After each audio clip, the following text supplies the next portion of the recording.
My name is Chicka Chicka Slim Shady. Peace. It's freezing out here.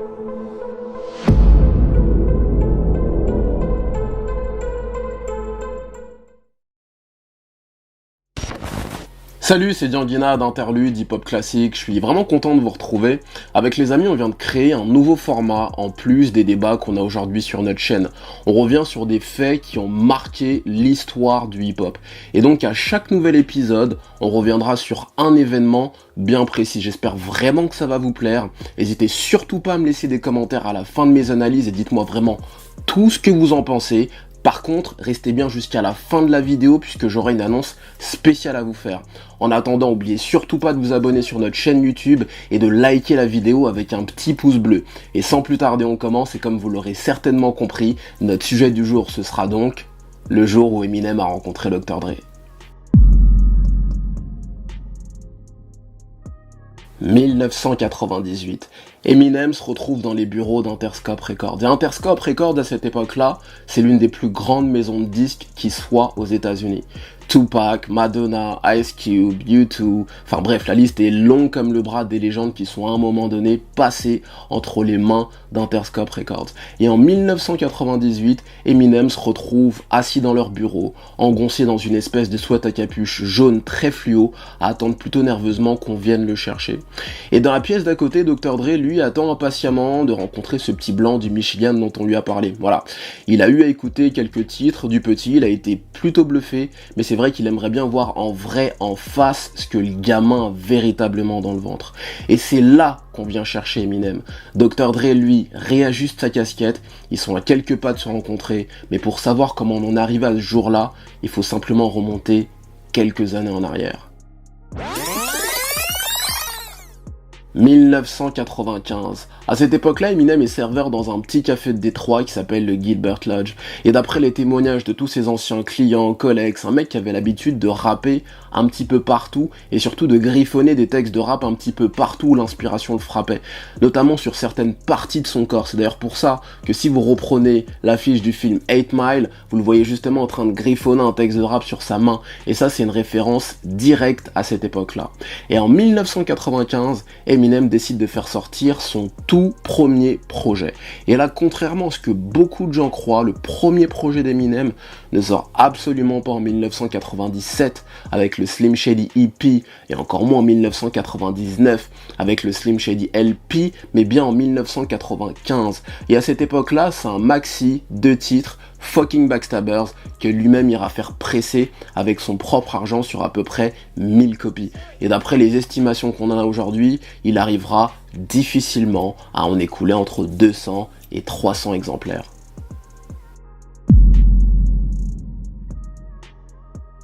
Et c'est à cette même époque qu'Eminem fait la rencontre d'un monsieur qui s'appelle Mark Kempf. Mark Kempf, retenez bien ce nom-là puisqu'il jouera un rôle déterminant notamment dans la fin de mon histoire puisque ça deviendra son premier manager. Mark Kempf, à cette époque-là, c'est un jeune entrepreneur blanc du Michigan qui vient de lancer un magazine hip-hop qui s'appelle Underground Sound. Et un beau jour, Eminem décide de décrocher son téléphone et de lui passer un coup de fil. Il lui propose de lui faire parvenir sa démo tape, en échange de quoi Mark Kempf lui consacrerait un article ou voire même une couverture dans son magazine. Mark Kempf va recevoir la démo tape d'Eminem, il va l'écouter, il va la kiffer, et il va décider effectivement de consacrer un article à Eminem dans son magazine. Et pour se faire connaître et pour présenter sa démo tape, Eminem ne s'arrête pas qu'à Mark Kempf puisqu'il va décider d'aller solliciter d'autres personnalités, d'autres structures, d'autres labels. Et ça, il va le faire notamment en compagnie de Proof. Et c'est là que Proof intervient dans mon récit puisque certains d'entre vous connaissent certainement Proof, rappeur, membre de D12, le groupe d'Eminem. Mais contrairement à ce que beaucoup de gens croient également, Eminem n'est absolument pas le fondateur de D12. Il est devenu par la force des choses et avec le temps le leader du groupe parce que c'était tout simplement le rappeur le plus connu des gars, mais le réel fondateur de D12, c'est bien Proof. Et Proof, c'est un copain de lycée d'Eminem, noir, qui a joué un rôle clé, notamment dans le début de carrière d'Eminem, en lui servant entre guillemets de passeport dans l'industrie et aussi en quelque sorte un petit peu dans le ghetto. Puisque comme Proof le disait notamment à cette époque-là, Eminem était victime d'une espèce de double racisme en fait. C'est-à-dire que les petits noirs des quartiers défavorisés américains qui écoutaient du rap à cette époque-là, souhaitaient écouter un des leurs, le pratiquer, donc d'autres noirs, et les gosses blancs des quartiers de l'upper class américaine qui eux aussi souhaitaient écouter du rap à cette époque-là, dans leur quête un petit peu d'exotisme, souhaitaient aussi l'écouter par des personnes qui leur étaient plus ou moins étrangères, donc bien souvent par d'autres noirs, ce qui fait que à cette époque-là, au milieu des années 90, il n'y avait pas grand monde qui souhaitait écouter un jeune blanc du Michigan faire du rap. Et Proof a joué le rôle de caution auprès d'Eminem, c'est-à-dire que lorsqu'Eminem allait solliciter des patrons de labels, des personnalités de l'industrie hip-hop, et la présence de Proof pour Eminem c'était un moyen de dire, écoutez, si j'ai été validé par l'un des vôtres, si j'ai été validé par ce noir qui se trouve derrière moi, c'est que mon talent mérite très certainement une écoute.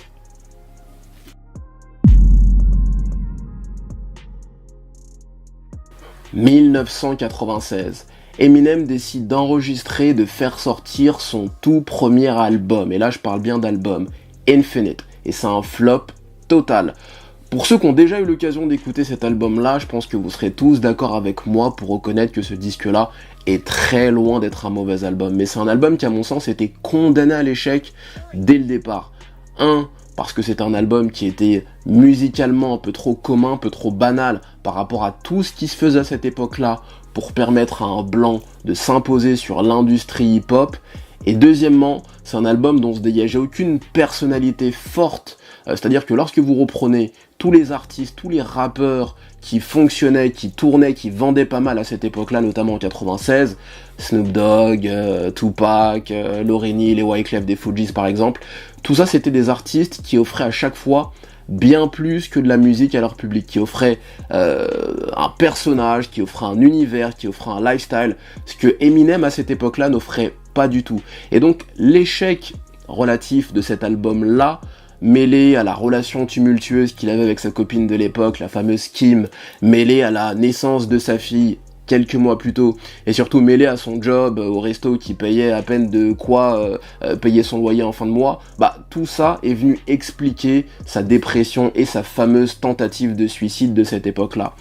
Mais heureusement pour le game, et heureusement pour lui surtout, il s'est finalement raté.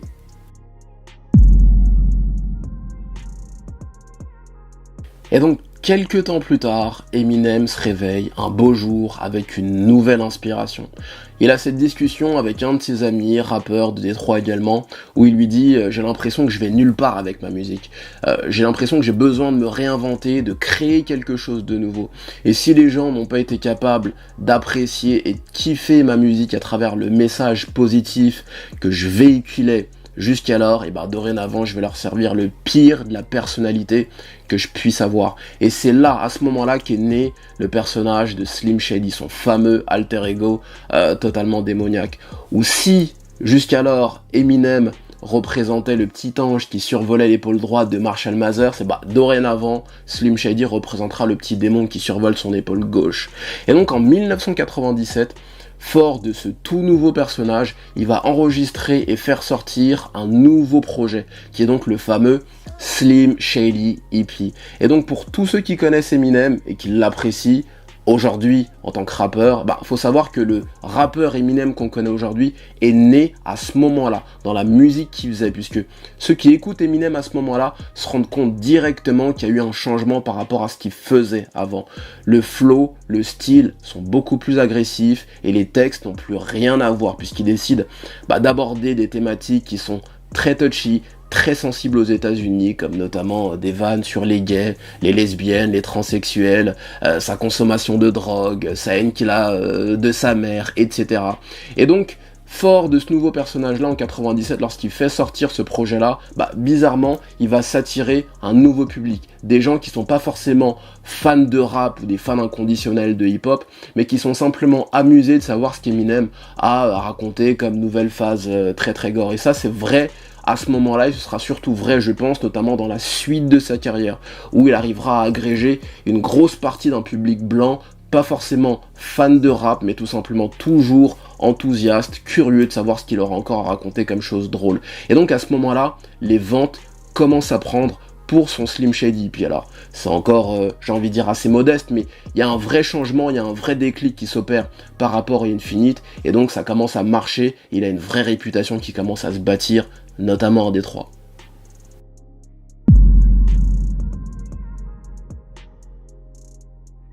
Et donc pour faire la promo de son Slim Shady EP, Eminem décide de prendre part à un événement qui va être décisif dans sa route vers Dr. Dre, puisqu'il décide de s'inscrire à cette époque-là au Scribble Jam. Et le Scribble Jam, c'est un événement hip-hop, c'est une battle rap qui réunit tout un tas de rappeurs et qui se tient en 1997 à Cincinnati. Et sur 80 rappeurs, Eminem va terminer deuxième. Il va perdre en finale face à un mec qui s'appelle Juice. Juice, c'est ce mec que vous voyez à l'image, c'est un rappeur très aguerri, notamment au freestyle, et beaucoup de gens diront que sa victoire en finale sera entre guillemets volée, puisque à la fin des prestations, il y aura une bonne partie du public qui scandera le blanc a gagné, le blanc a gagné. Et finalement, on accusera les juges d'une certaine forme de complaisance à l'égard de Juice, puisque figurez-vous que pour un événement hip-hop, donc à savoir le Scribble Jam, qui se tenait cette année-là à Cincinnati, et ben le vainqueur final, à savoir donc Juice, était lui-même un mec de Cincinnati, d'où effectivement les soupçons de collusion. Mais en tous les cas, la défaite sera comme un mal pour un bien pour Eminem, puisque lorsqu'il rentrera à Détroit, bah, sa réputation sera véritablement affirmée.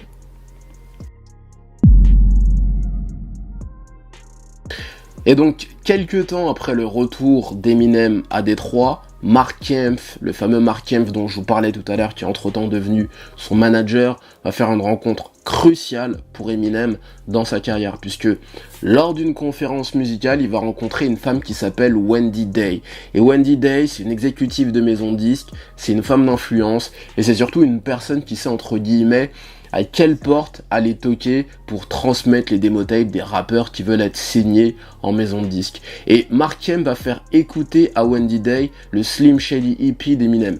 Elle va l'écouter, elle va adorer.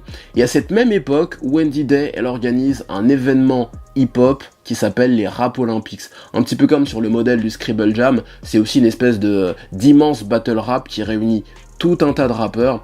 Et donc, ces Rap Olympics en 98 se tiennent à LA. LA en 1998, simplement pour un petit clin d'œil, c'est là où se trouve Dr. Dre, donc vous me voyez venir. Et donc en 1998, lorsque Wendy Day organise cet événement-là, elle a apprécié Eminem, et pour booster sa carrière en quelque sorte, elle décide de l'inviter à participer aux Rap Olympics. Et comme dans une espèce de faveur pour lui accorder une revanche, elle décide également de s'assurer de la venue de Juice. Juice, le même mec qui avait battu Eminem en finale du Scribble Jam quelques mois plus tôt. Et là, comme dans un remake de ce qui s'était passé un petit peu avant au Scribble Jam, les deux vont encore une nouvelle fois se retrouver en finale. Et là, l'histoire aurait pu être belle si finalement le challenger qui était Eminem avait réussi à battre le favori qui était Juice, mais la réalité est contraire, puisque Juice va encore une nouvelle fois s'imposer en finale. Mais à la différence du Scribble Jam, à la sortie de l'événement, le buzz d'Eminem sera totalement fait. Pas mal de gens commenceront un petit peu à dire mais qui est ce mec et qui est ce mec, et le buzz sera tellement fait qu'Eminem sera invité à participer à une émission radio, une émission culte aujourd'hui, enfin à l'époque quand tu montes dans les années 90, mais rétrospectivement une émission très culte, et donc invité par deux animateurs qui étaient donc Sway et King Tech. Sway que vous connaissez aujourd'hui, de Sway in the Morning, de Sway's Universe, etc., qui présentent encore une fois des émissions toujours sur YouTube, des émissions radio toujours, et donc Sway et King Tech à cette époque-là présentaient une émission qui s'appelait le Wake Up Show, et tous les rappeurs auxquels vous pouvez penser des années 90 sont tous au moins une fois passés dans leur émission. Et le principe de cette émission-là, c'était une discussion, une interview et en fin de compte, un freestyle. True. I'm flaming gats, aiming at these maniacs, put my name in raps. What part the game is that? Like you hustle backwards. I smoke backwards and Dutchies, you can't touch me. Et donc Eminem, lorsqu'il sera invité, il ira faire le freestyle dont pas mal de gens diront que c'est le freestyle qui a fait dire à Dr. Dre, il faut que je le signe.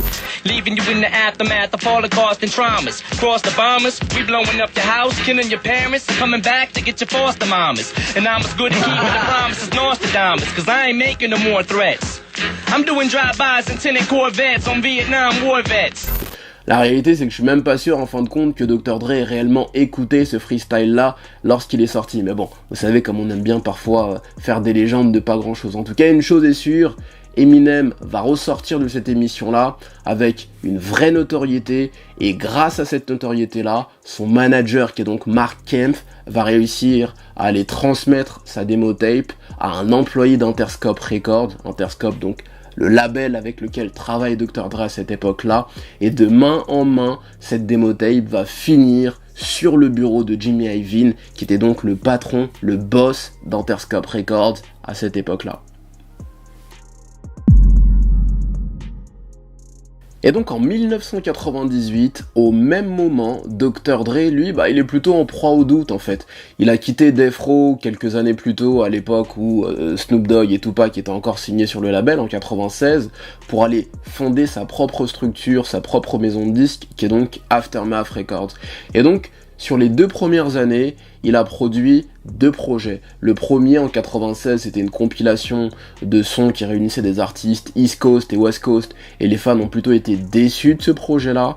Et en 1997, il a produit l'album de The Firm. The Firm, c'était le groupe qui avait été formé autour de Nas avec AZ et Foxy Brown. Et Nas, AZ et Foxy Brown, à cette même année en 97, c'était probablement 3 des meilleurs MC de New York. Donc 3 des meilleurs MC des États-Unis réunis avec ce qui était déjà à l'époque probablement l'un des plus grands producteurs de l'histoire du rap, vous comprenez que les attentes elles étaient immenses sur ce que le projet allait donner. Et bizarrement, quand l'album est sorti, fallait s'y attendre, les critiques ont été plutôt mitigées et l'accueil a été plutôt froid. On a critiqué à l'album d'être un petit peu décousu, ce qui n'était pas forcément faux, même si je trouve à titre personnel qu'on a toujours été extrêmement dur avec cet album, que personnellement j'apprécie toujours. En tous les cas, une chose est sûre, en 98, Dr. Dre se pose énormément de questions, notamment sur l'inspiration et la direction qu'il doit donner à ce qui doit être son prochain album, son nouvel album. Ça fait quelques temps qu'il n'a plus sorti d'album, et donc il a cette discussion un jour avec Jimmy Iovine, le patron d'Interscope Records, où ils se retrouvent tous les deux dans le garage de Jimmy Iovine, et justement ils évoquent la question de son nouvel album. Et là Jimmy Iovine lui dit justement j'ai écouté des démo tapes de certains artistes, et il y en a une en particulier que je voudrais te faire écouter.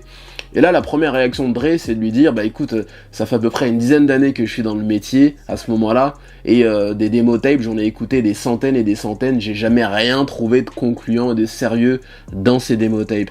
Et là, Jimmy Iovine insiste, et donc du coup, il lui fait écouter cette fameuse démo tape. Et là, la première écoute, Dr. Dre lui dit, attends, rembobine s'il te plaît.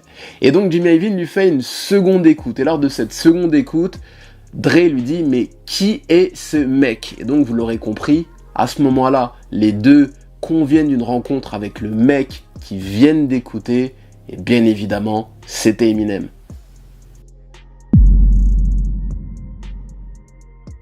Et là, ça nous amène au jour dont j'avais commencé à vous parler. Eminem entre dans le bureau. Dr. Dre et Jimmy Iovine sont tous les deux assis, et Eminem est plutôt partagé entre son admiration quasi religieuse qu'il a pour Dr. Dre et la posture un petit peu décente qu'il doit conserver pour un rendez-vous pareil. Et finalement il finit par lâcher Dr. Dre, en fait, t'es l'une de mes plus grandes inspirations dans la vie, et me retrouver ici face à toi, c'est un honneur. Et tout de suite, le courant passe très très vite et très très bien entre les deux. Et Dre lui dit, mec, je trouve que ta musique est incroyable, et j'aimerais vraiment travailler avec toi. Et de là, à cette époque-là, Dr. Dre avait un studio aménagé dans sa maison. Et il décide donc d'inviter Eminem chez lui. Et il lui fait écouter quelques sons, et le premier beat qu'il va lui lancer, ce sera l'instru, qui sera donc très célèbre par la suite, puisque ce sera l'instru de My Name Is. Et Eminem, qui s'était bien évidemment bien préparé pour ce rendez-vous-là, est arrivé avec la tête pleine de textes à dégainer au cas où effectivement Dr. Dre lui balance ces titres-là. Et là, bien évidemment, il commence automatiquement à lâcher un couplet sur le beat de My Name Is. Et là, la réaction d'Eminem, elle est assez drôle, puisque il sait qu'il a des textes qui sont totalement décalés, qui n'ont rien à voir avec la majeure partie des textes qui sont lâchés par la plupart des rappeurs. Et il sait qu'il a des textes qui sont aussi un petit peu touchy, un petit peu borderline. Et donc la première réaction d'Eminem, ça va être de regarder Dre et savoir un petit peu comment est-ce que Dre réagit. Est-ce que ça va l'effrayer? Est-ce que ça va le ralentir dans sa démarche ou quoi que ce soit? Et là, il voit derrière la vitre Dre qui est tout simplement mort de rire en fait. Et donc à ce moment-là, ils se sentent totalement encouragés dans sa démarche et ils vont boucler le morceau dans la même journée.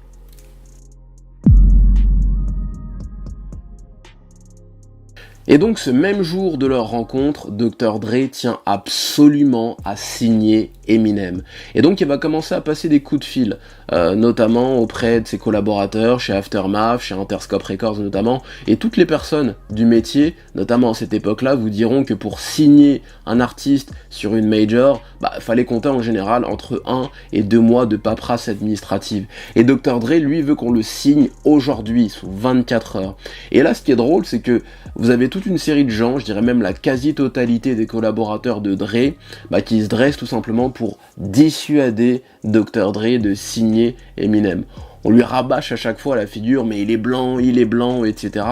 Il y a même le propre manager de Dr. Dre qui va aller imprimer une photo d'Eminem en gros plan, qui attend à Dre, qui lui dit « Regarde, il a les yeux bleus, et c'est de ce mec-là dont tu veux faire une star ». Et à ce moment-là, Dr. Dre persistera, il signera, et le 23 février 1999 sortira le deuxième album d'Eminem, le Slim Shady LP. Ce sera un carton puisqu'il s'écoulera à plus de 18 millions d'exemplaires dans le monde entier jusqu'aujourd'hui. Et donc la conclusion de cette histoire, c'est que ça peut paraître aujourd'hui évident que signer Eminem à l'époque, c'était effectivement la bonne décision à prendre, mais il y a 20 ans, c'était très risqué. Et il y a tout un tas de gens qui ont reçu la démo tape d'Eminem et qui n'en ont strictement rien fait. Busta Rhymes l'avait reçu, Fat Joe lui-même avait également reçu cette démo tape d'Eminem. D'ailleurs, il y avait cette interview de Fat Joe qui disait il y a quelques temps qu'il avait reçu en 98, en main propre de la part d'Eminem, 4 fois sa démo tape et qu'il ne l'avait jamais écouté. Alors lui justifie en disant que c'est parce qu'il était occupé avec ses propres affaires, son album, l'album de Big Pun, les activités de Terror Squad, etc. Ce qui est certainement vrai, ce qui est peut-être aussi vrai qu'il ne dit pas, c'est qu'il avait peut-être aussi, comme beaucoup, peur des a priori négatifs du fait de la couleur de peau d'Eminem. En tous les cas, moi je pense que Dre a certainement pris l'une des décisions les plus risquées de toute sa carrière, je dirais même plus risquées que son choix de quitter NWA, et assurément même plus risqué aussi que son choix de quitter Death Row en 1996. Voilà, c'en est fini de ce premier épisode. J'espère vraiment que le nouveau format vous aura plu. Dites-moi vraiment ce que vous en pensez. Est-ce que vous pensez qu'Eminem aurait pu réussir sans Dr. Dre? Est-ce que vous pensez qu'il y a toujours une forme de racisme anti-blanc dans l'industrie hip-hop? N'hésitez surtout pas à laisser des commentaires, on répondra à chacun d'entre eux. Et pour l'annonce dont je vous parlais tout à l'heure, il s'agissait simplement de vous dire que les sujets des prochaines vidéos dépendront directement de vos commentaires, de vos suggestions. Donc ça dépend vraiment de vous. En attendant, abonnez-vous à notre chaîne avec la petite cloche et surtout likez la vidéo si vous avez aimé avec un petit pouce bleu, et on se retrouve très vite pour une nouvelle vidéo sur notre chaîne YouTube.